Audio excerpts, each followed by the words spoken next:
Hello everyone, जय हिंद, वंदे मातरम। मैं आपका स्वागत करता हूं आपके अपने यूट्यूब चैनल कृष्णा स्टडी मस्ती पे। तो बने रहिएगा, वीडियो में अंततः देखिएगा। आज बड़ा ही धमाकेदार वीडियो आपके सामने लेकर उपस्थित हूं। अगर हम बात करें तो उत्तर प्रदेश अधीनस्थ सेवा चयन आयोग जो पेट कराता है प्रारंभिक अहिर्ता परीक्षा 2023 का ये प्रीवियस पेपर है आपके सामने। अगर हम डेट की भी बात करें तो आपको यहाँ डेट देखने को मिल जाएगी। परीक्षा की तिथि थी 28/10/2023 को। ये फर्स्ट शिफ्ट में यह पेपर लिया गया था, तो उसी का प्रीवियस पेपर है। और अगर हम बात करें तो इसमें हम लोग देखेंगे जीएस के क्वेश्चन जितने भी होंगे, ठीक है, किसके जीएस के क्वेश्चन इसमें जितने मिलेंगे वो सारे क्वेश्चन मैं आपको करा दूंगा। और साथ ही साथ अगर हम बात करें तो इसमें हिंदी के भी क्वेश्चन हम लोग इसमें कंप्लीट कर लेंगे। तो हिंदी और जीएस के जितने भी क्वेश्चन आपको यहाँ मिलेंगे वो सारे के सारे इसमें कंप्लीट कर लिए जाएंगे। तो बने रहिएगा वीडियो में। और अभी हम लोग अगर बात करें तो हम लोगों का पेट का एग्ज़ाम कब तक होने वाला है, तो पेट का एग्ज़ाम हम लोगों का होने वाला है 6 और 7 सितंबर को, ठीक है। तो वो हमारी संभावित डेट पड़ी हुई है। हो सकता है आयोग उस पर पेपर ले ले, क्योंकि काफ़ी तेज़ी से काम चल रहा है। तो चलिए बिना देर किए हुए हम लोग सीधे अपने क्वेश्चन पे आते हैं। और क्वेश्चन हम लोग देखते हैं, बड़े ही प्यारे प्यारे क्वेश्चन। क्योंकि पहला क्वेश्चन क्या कह रहा है कि शिवाजी की मृत्यु के बाद मराठा राज्य में प्रभावी शक्ति चित्पावन ब्राह्मणों के एक परिवार के पास थी, जिन्होंने शिवाजी के उत्तराधिकारियों को पेशवा मतलब प्रधानमंत्री के रूप में सेवा दी थी। कौन सा शहर मराठा साम्राज्य की राजधानी बना था? तो हमें बताना है कि वो कौन सा राज्य है। ऑप्शन नंबर ए कह रहा है कि सतारा, बी कह रहा है कि नागपुर, सी कह रहा है कि नासिक और डी कह रहा है कि पुणे, ठीक है। तो वो नगर हमें बताना है जो राजधानी बना था। तो इसका राइट ऑप्शन क्या हो जाएगा? इसका राइट ऑप्शन हो जाएगा option number D is the correct option. Poona हो जाएगा। क्या हो जाएगा? पूना हो जाएगा, ठीक है। क्या हो जाएगा? पूना हो जाएगा। आइए आगे देखते हैं और इसमें एक एक की हुई बातों को हम लोग धीरे धीरे देखते हैं। अगर हम बात करते हैं तो इसमें साफ साफ लिखा गया है कि 1713 ईस्वी में छत्रपति साहू जी ने कोंकण क्षेत्र, कहाँ? कोंकण क्षेत्र के चित्पावन ब्राह्मण बालाजी विश्वनाथ को अपना पेशवा घोषित किया, जिससे मराठा साम्राज्य का पेशवा युग प्रारंभ हुआ।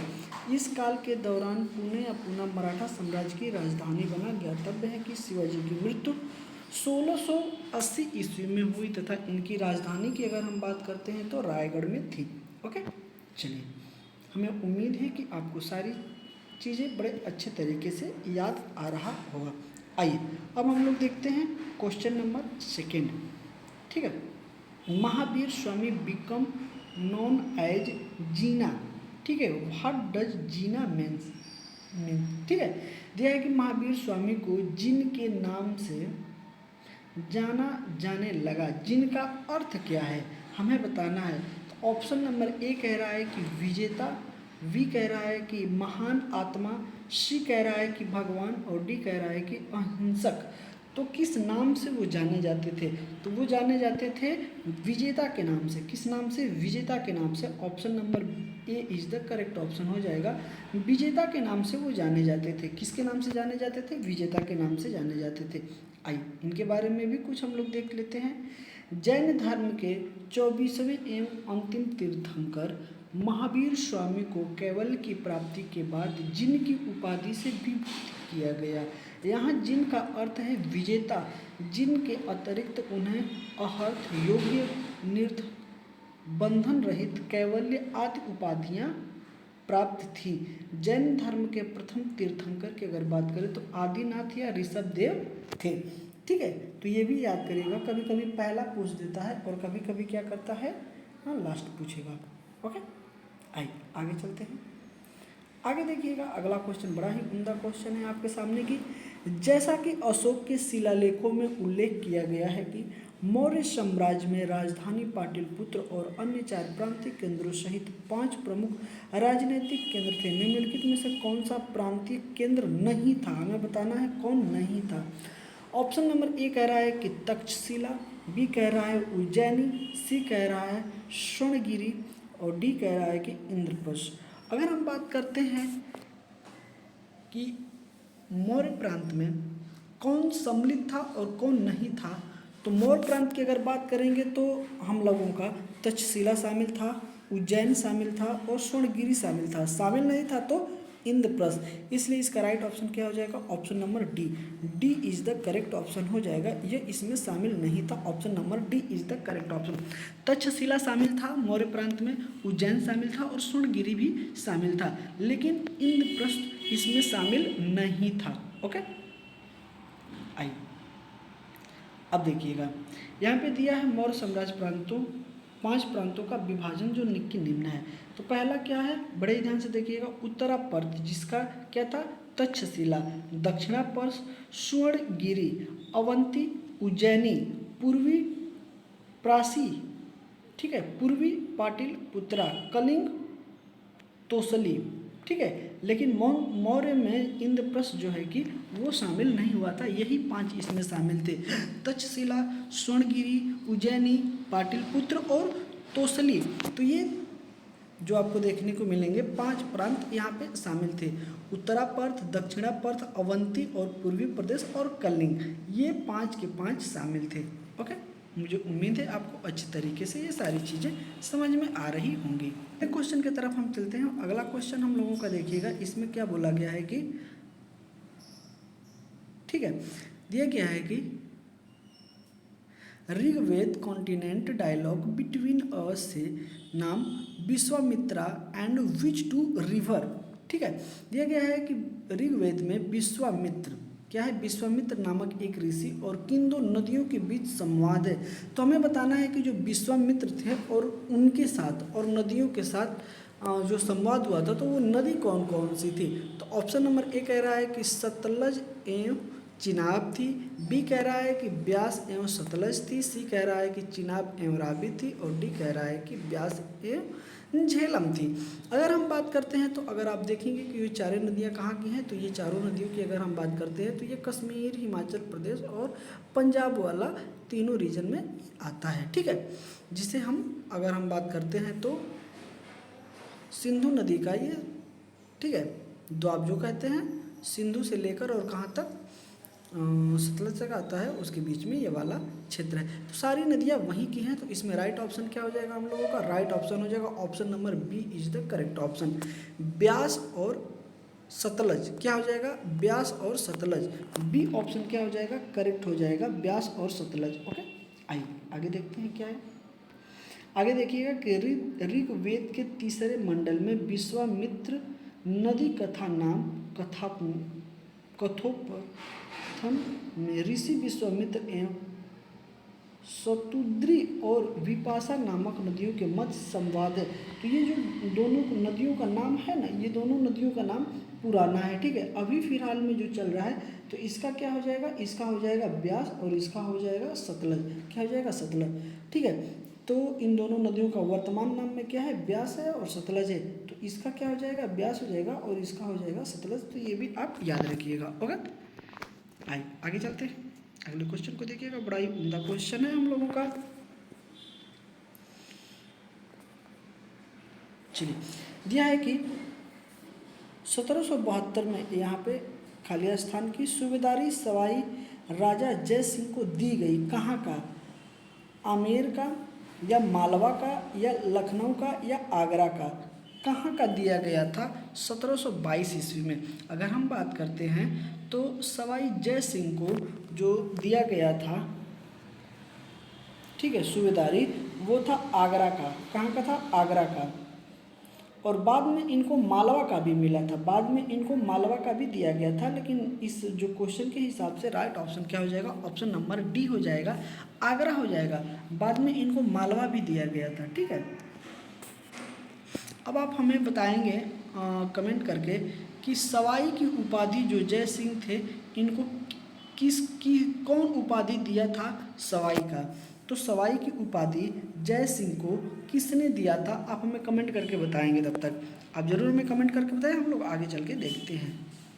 बाकी चीज़ें देखिएगा कि वर्ष 1722 में मोहम्मद शाह ने सवाई राजा जय सिंह को आगरा का सूबेदार नियुक्त किया।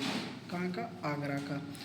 एवं कुछ समय बाद उन्हें मालवा का भी सूबेदार बना दिया गया। और सवाई की पद भी कौन दिया था? फरुखसियर दिया था। कौन दिया था? फर्रुखियर दिया था। ओके, आइए अगले क्वेश्चन पे चलते हैं। अगला क्वेश्चन बड़ा ही प्यारा है। ओके, अगले क्वेश्चन को ध्यान से आप देखिएगा। इसमें क्या बोला गया है कि निम्नलिखित में से किसने अपने सहयोगियों को यह महसूस कराने के लिए प्रेरित किया था कि संविधान सभा ब्रिटिश निर्मित थी और ब्रिटिश योजनाओं पर काम कर रही थी, जैसा कि ब्रिटिश चाहते थे इस पर काम किया जाए। ओके, बड़े ही ध्यान से इसको देखिएगा। अब आते हैं हम लोग ऑप्शन की तरफ। ऑप्शन कह रहा है कि सरदार वल्लभ भाई पटेल ने ये स्टेटमेंट दिया था, या सी राजगोपालचारी ने ये स्टेटमेंट दिया था, या अब्दुल निस्तार ने दिया था, या सोमनाथ लाहिड़ी ने दिया था। तो अगर हम बात करते हैं तो इसका राइट ऑप्शन क्या हो जाएगा? इसका राइट ऑप्शन हो जाएगा option number D is the correct option. Somnath Lahiri ने कहा था कि ये जो संविधान समिति जो बन रही है ये ब्रिटिश के सहयोग से बन रही है और ब्रिटिश इस पे चाह रहा है कि उसके तरीके से काम किया जाए। तो ये स्टेटमेंट किसका था? सोमनाथ लाहिड़ी का था। ओके, आइए इनके लिए भी देख लेते हैं कुछ चीज़ें। यहाँ पे दिया गया है कि सोमनाथ लाहिड़ी जो कि बंगाल से संविधान सभा के सदस्य एवं कम्युनिस्ट पार्टी के नेता थे, इन्होंने अपने सहयोगियों को यह महसूस कराने के लिए प्रेरित किया था कि संविधान सभा ब्रिटिश निर्मित की और ब्रिटिश योजनाओं पर काम कर रही थी, जैसा कि ब्रिटिश चाहते थे। ओके, इस पे काम किया जाए। ठीक है, तो ये सारी चीज़ें आप याद रखिएगा। आइए आगे चलते हैं। बड़ा ही प्यारा क्वेश्चन है। चित्तरंजन दास और मोतीलाल नेहरू ने परिषदीय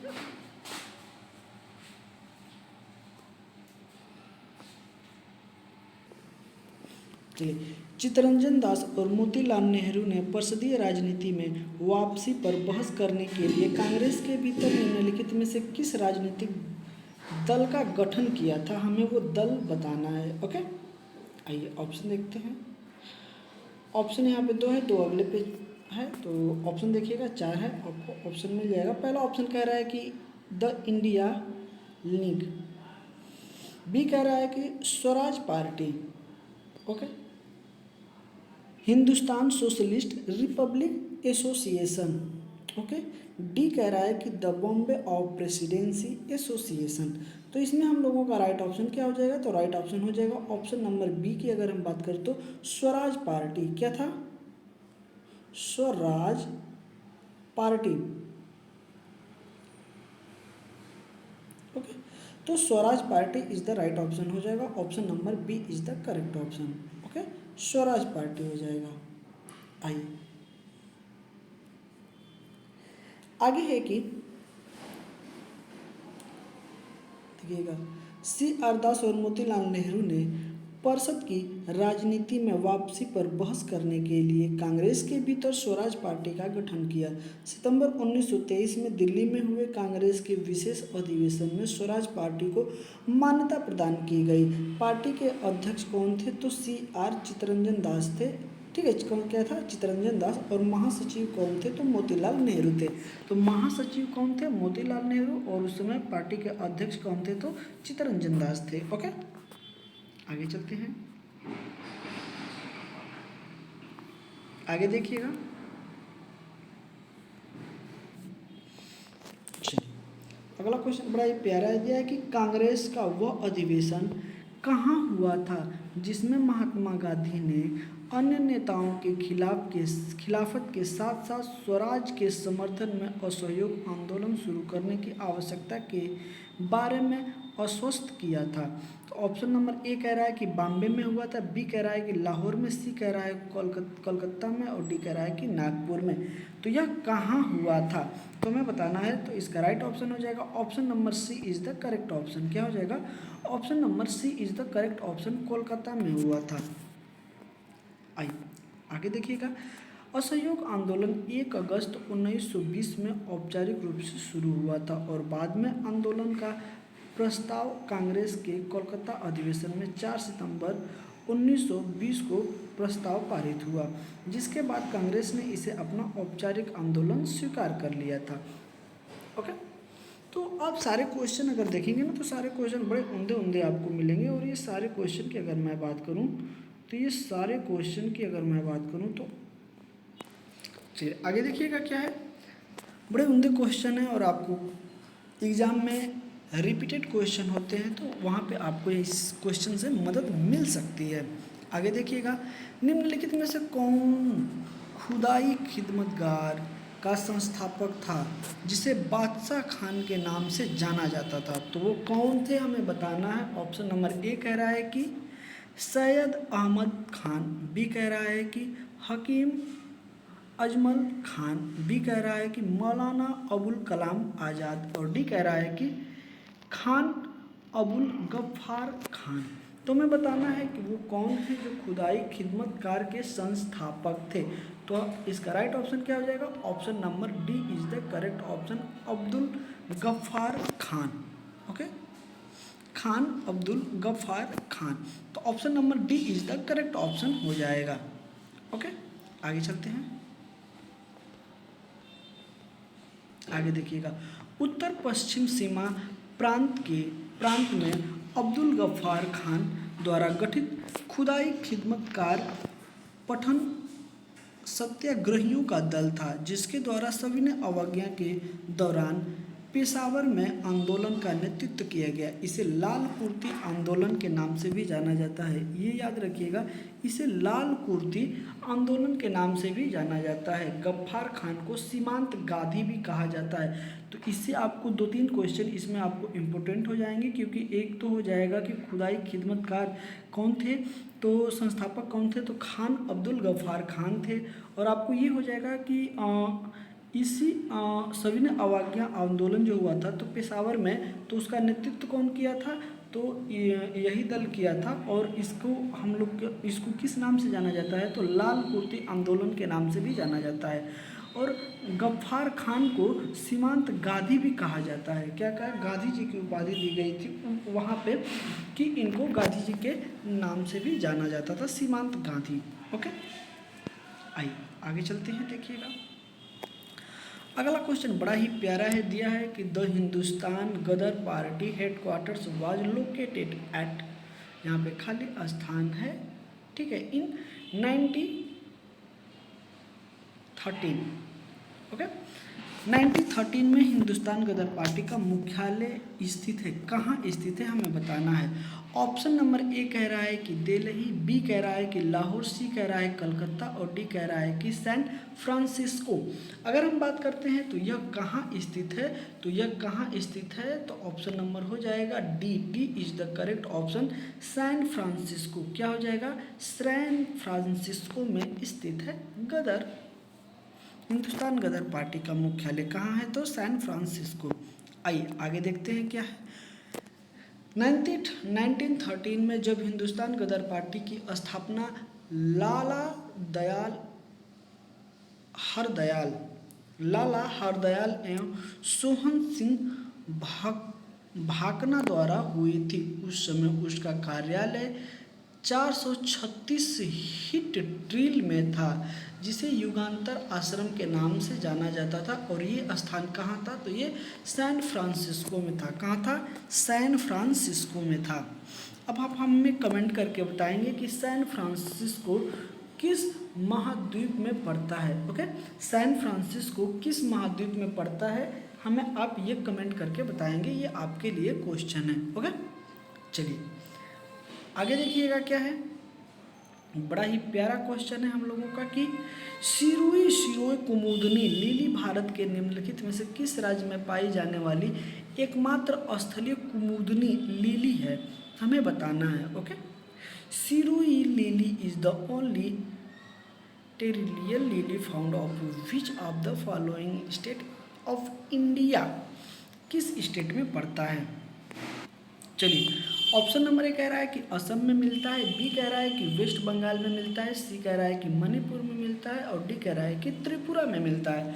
अगर हम बात करते हैं तो इसका राइट ऑप्शन हो जाएगा option number C is the correct option. कहाँ मिलता है, तो यह मणिपुर में मिलता है। ओके, कहाँ मिलता है? मणिपुर में। अब आप हमें एक चीज़ और बता दीजिएगा कि मणिपुर का राजधानी कहाँ है। ओके, राजधानी कहाँ है मणिपुर की, सॉरी, राजधानी बता दीजिएगा हमें मणिपुर की। आप कमेंट करके बता दीजिएगा कि मणिपुर की राजधानी कहाँ है। और आइए हम लोग चलते हैं आगे, देखते हैं क्या दिया है एलोब्रेशन में। देखिएगा दिया है कि सिरोही सिरो कुमुदनी लिली भारत के मणिपुर में पाए जाने वाली एकमात्र स्थलीय कुमुदनी लिली है। यह सिरोही पहाड़ियों से प्राप्त होती है। कहाँ से प्राप्त होती है? पहाड़ियों से प्राप्त होती है। और यह मणिपुर राज्य का पुष्प भी है। यह मणिपुर का राज्य पुष्प कौन सा है? तो कुमुदनी लिली है। ये भी आप याद रखिएगा, कमेंट में आप बताइएगा मणिपुर की कैपिटल क्या है। ओके, आइए आगे चलते हैं। आगे बड़ा ही ध्यान से देखिएगा, ठीक है। Oriya plateau is situate in which of the following state of India? Oriya पठार क्या है? उड़िया पठार भारत के निम्नलिखित में से किस राज्य में स्थित है? तो हमें बताना है। ओके, तो क्या है? पहला ऑप्शन कह रहा है कि राजस्थान में, बी कह रहा है कि मध्य प्रदेश में, सी कह रहा है कर्नाटक में, और डी कह रहा है कि महाराष्ट्र में। तो हमें बताना है कि यह कहाँ है। अगर हम बात करते हैं उड़िया पठार की, तो उड़िया पठार कहाँ है? राजस्थान में पड़ता है। कहाँ? राजस्थान में पड़ता है। कहाँ पड़ता है? राजस्थान के सिरोही जिला में स्थित है, जो कि राजस्थान का सबसे ऊंचा पठार है। राजस्थान का क्या है? सबसे ऊंचा पठार है उड़िया पठार। ओके, आइए। उड़िया पठार भारत के राजस्थान राज्य में स्थित है। यह राज्य का सबसे ऊंचा पठार है। यह राजस्थान के सिरोही जिले में स्थित है।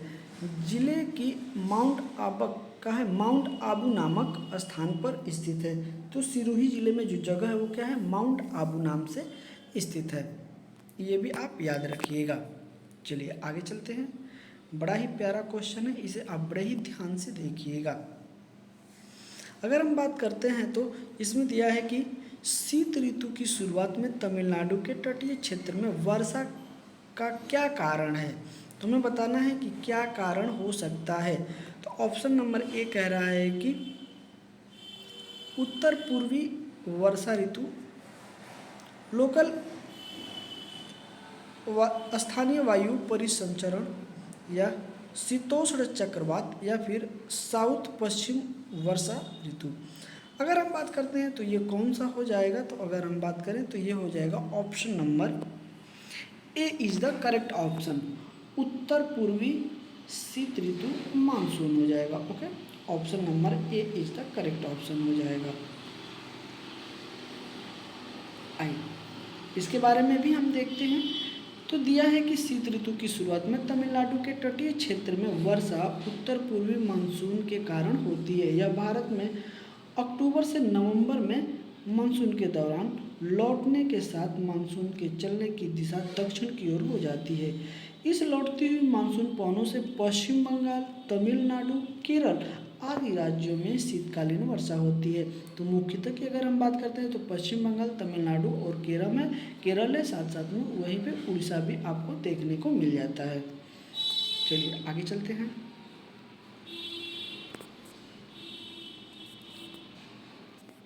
चलिए बड़े ही ध्यान से देखिएगा कि which type of granite it found in Jalore district of Rajasthan. Rajasthan के जालौर जिले में किस प्रकार के ग्रेनाइट पाया जाता है? तो ऑप्शन नंबर ए कह रहा है कि राखी ग्रीन ग्रेनाइट पाया जाता है, बी कह रहा है कि मैरी गोल्ड ग्रेनाइट पाया जाता है, सी कह रहा है कि ब्लैक ग्रेनाइट पाया जाता है, और डी कह रहा है कि रोजी पिंक ग्रेनाइट पाया जाता है। तो हमें बताना है कि जो जालौर डिस्ट्रिक्ट है उसमें कौन सा ग्रेनाइट पाया जाता है। तो हो जाएगा हम लोगों का option number D is the correct option. ठीक है, कौन सा? रोजी पिंक जो है कि ग्रेनाइट पाया जाता है, गुलाबी ग्रेनाइट पाया जाता है। आगे देखिएगा, राजस्थान के जालौर जिले में रोजी पिंक गुलाबी ग्रेनाइट पाया जाता है। यह भारत में उपलब्ध सबसे सस्ते ग्रेनाइट में से एक है। इसका उपयोग फर्श और काउंटर बनाने के लिए बहुआयत मात्रा में किया जाता है। इसे तुर्की और यूरोप जैसे देशों में निर्यात भी किया जाता है। तो यह कहाँ कहाँ जाता है विदेशों की अगर हम बात करें तो एक आपको तुर्की देखने को मिलेगा और एक आपको यूरोप देखने को मिल जाएगा। चलिए आगे देखिएगा। अगला क्वेश्चन हम लोगों का कह रहा है कि पुर्तगालियों द्वारा निर्मित बंदेल चर्च भारत के निम्नलिखित में से किस राज्य केंद्र शासित प्रदेश में स्थित है। तो कौन सा हम लोगों को कह रहा है, बंदेल चर्च। ओके, चलिए तो हम लोग देखते हैं क्या गोवा में स्थित है, क्या पुदुचेरी में स्थित है, या फिर वेस्ट बंगाल या फिर उड़ीसा में स्थित है। तो हमें बताना है कि यह कहाँ स्थित है। अगर हम बात करते हैं तो इसका राइट ऑप्शन हो जाएगा option number C is the correct option, West Bengal. कहाँ, वेस्ट बंगाल हो जाएगा, वेस्ट बंगाल में स्थित है। अब देखिएगा, पुर्तगालियों द्वारा निर्मित बंदेल चर्च भारत के पश्चिम बंगाल के हुगली जिले में, कहाँ, हुगली जिले के बंदेल शहर में स्थित है। इसकी स्थापना की अगर बात करें तो 1599 ईस्वी में की गई थी। यह भारत के सबसे पुराने चर्चों में से एक है। इस चर्च को basilica of the Holi rosary के नाम से जाना जाता है, basilica of the Holi rosary के नाम से भी जाना जाता है। ओके, जो सेशन है मैं यही समाप्त करता हूँ। ठीक है, अगले सेशन में और अगले तरीके से हम लोग देखेंगे। अभी आपको जो ये क्वेश्चन कराया जा रहा है ये काफ़ी इम्पोर्टेंट होने वाला है। ओके, अगर ये सारे रिपीटेड क्वेश्चन जो आप देखते हैं तो ये सारे क्वेश्चन हो सकता है कि रिपीट करके आपके एग्ज़ाम में पूछ लिया जाए। आपको ये क्वेश्चन है जिसमें एलोब्रेशन भी इसमें बताया जा रहा है, उसमें भी आपको एक क्वेश्चन में आपको 3 क्वेश्चन ऐसे ही इसमें इंक्लूड हो जा रहा है। ओके, तो चलिए आप हमें विदा दीजिए, मैं आपसे विदा लेता हूं और मिलता हूं ऐसे ही क्वेश्चन और ऐसे ही सेशन में आपके सामने लेकर उपस्थित रहूँगा। और पेट के लिए मैं आपको इतना प्रैक्टिस करा दूंगा जिससे कि आपका पेट काफ़ी आसानी से आप अच्छे नंबर गेस कर पाएंगे। ओके, चलिए तो जय हिंद, वंदे मातरम, अपना ख्याल रखिएगा।